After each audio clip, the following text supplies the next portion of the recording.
हर हर महादेव, राधे राधे, जय श्री महाकाल। आज हम कुंडली में बनने वाले केमद्रुम योग के बारे में बात करेंगे। केमद्रुम योग बनता कैसे है, इसका आपके जीवन पर क्या दुष्प्रभाव है।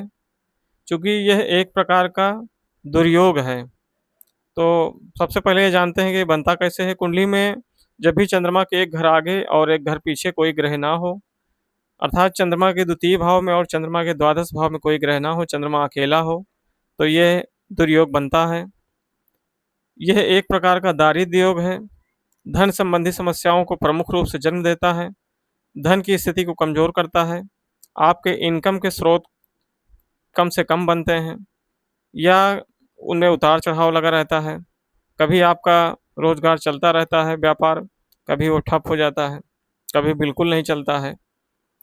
तो ये धन संबंधी समस्या को जन्म देने के लिए प्रमुख रूप से जाना जाता है। साथ ही यह चूंकि चंद्रमा स्त्री कारक ग्रह है, तो ये माँ को भी कष्ट देता है और आपकी स्त्री से, पत्नी से भी कष्ट मिलता है। संतान संबंधी कष्ट भी ये देता है। प्रमुख रूप से आपको मानसिक रूप से कष्ट देता है। मानसिक रूप से आपको अवसादग्रस्त बनाता है। मन चिंताग्रस्त रहता है, मन भयभीत रहता है और हमेशा आप अशांत रहते हैं। कई प्रकार से मन को प्रभावित करता है और ये बड़ी ही, एक तरह से देखा जाए तो दयनीय स्थिति मानी जाती है। चूँकि केमद्रुम योग एक तो दारिद्र्य योग के साथ साथ आपका मन भी हमेशा अशांत रहता है। मन चिंताग्रस्त, अवसादग्रस्त रहता है। कोई भी समस्या परेशानी आती है तो उसका हल खोजने में आपको समय लगता है या आपके पास उसका हल नहीं होता है। बहुत सोच विचार के बहुत समय लगा देते हैं आप उसमें।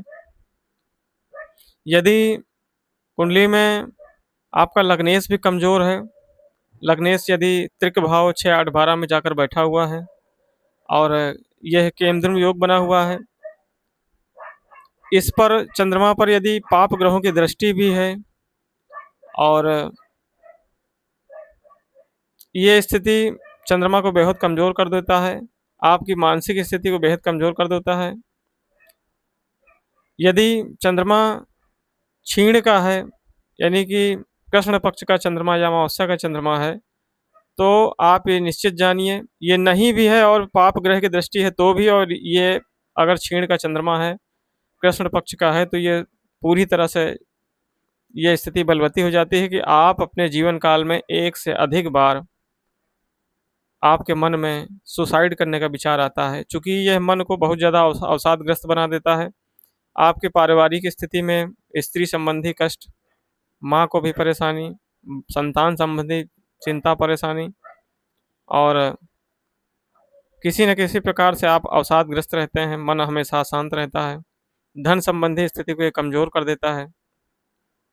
तो ये एक बहुत, देखा जाए तो बहुत बड़ा दुर्योग है कुंडली में और अक्सर कुंडलियों में देखने को मिल जाता है। लेकिन यदि इस प्रकार के योग पर चंद्रमा अकेला हो, आगे पीछे कोई ग्रह ना हो और इस पर किसी मजबूत शुभ ग्रह यानी गुरु और शुक्र आदि ग्रह की दृष्टि पड़ जाए, तो इस प्रकार के दुर्योग का अंत हो जाता है, परिहार हो जाता है इसका। तो आप अपनी कुंडली अवश्य देखिए, क्या आपके साथ ऐसा हो रहा है।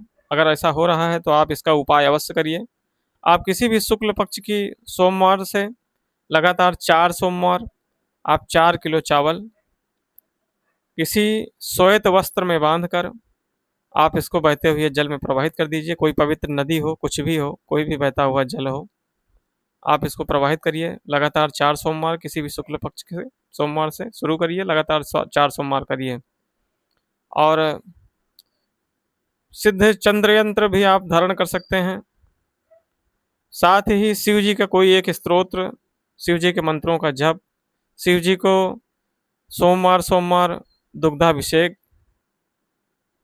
और एक चीज़ और देखा गया है कि ऐसी स्थिति में व्यक्ति को यदि राहु मंगल आदि की दृष्टि पड़ जा रही चंद्रमा पर, तो व्यक्ति को चिड़चिड़ापन भी बनता है। तो ऐसी स्थिति में आप मन को शांत करने के लिए स्फटिक की माला धारण कर सकते हैं। ये भी लाभ देगा, चूँकि स्फटिक की माला जो है ये भी शुक्र का एक तरह से उपरत्न में ही आता है, तो लक्ष्मी वृद्धि भी करेगा।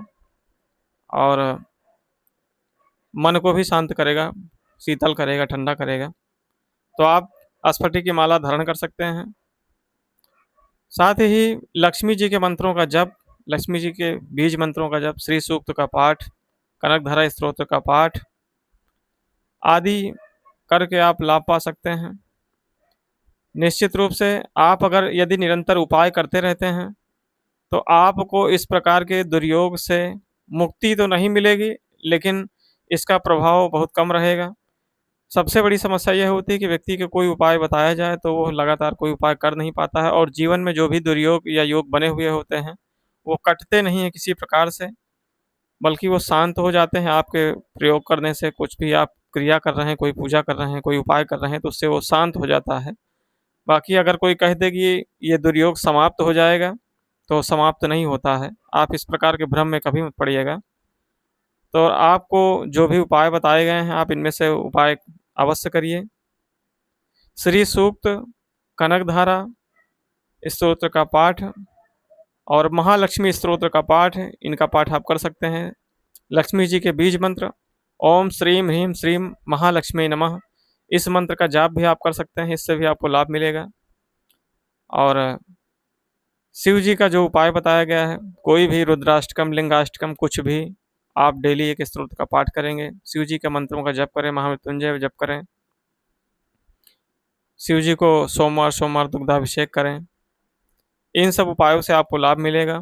और इस प्रकार का जो दुर्योग है आपकी कुंडली में, उससे आपको मुक्ति नहीं लेकिन छुटकारा अवश्य मिल जाएगा। आप अगर उपाय करते रहेंगे तो आपको धन संबंधी जो समस्याएं बनती हैं वो दूर होंगी। स्त्री और माता संबंधी, संतान संबंधी जो भी समस्याएं हैं वो भी कम होंगी, और आपका मन जो अशांत रहता है हमेशा, उसमें भी कमी आएगी और स्थितियां बदलेंगी, आपके जीवन में सुधार आएगा। यदि आप कुछ नहीं करते हैं तो स्थिति, चूंकि ये दारिद्र्य योग है, एक प्रकार का महादुर्योग है, तो समस्याएं बनी रहेंगी। आप देखिए अपनी कुंडली, और यदि किसी को कुंडली का अवलोकन करवाना है तो हमारे दिए गए नंबर पर अवश्य संपर्क करें। वीडियो को लाइक करें, शेयर करें, जिससे ज़्यादा से ज़्यादा लोगों को लाभ हो। आज बस इतना ही। हर हर महादेव, राधे राधे, जय श्री महाकाल।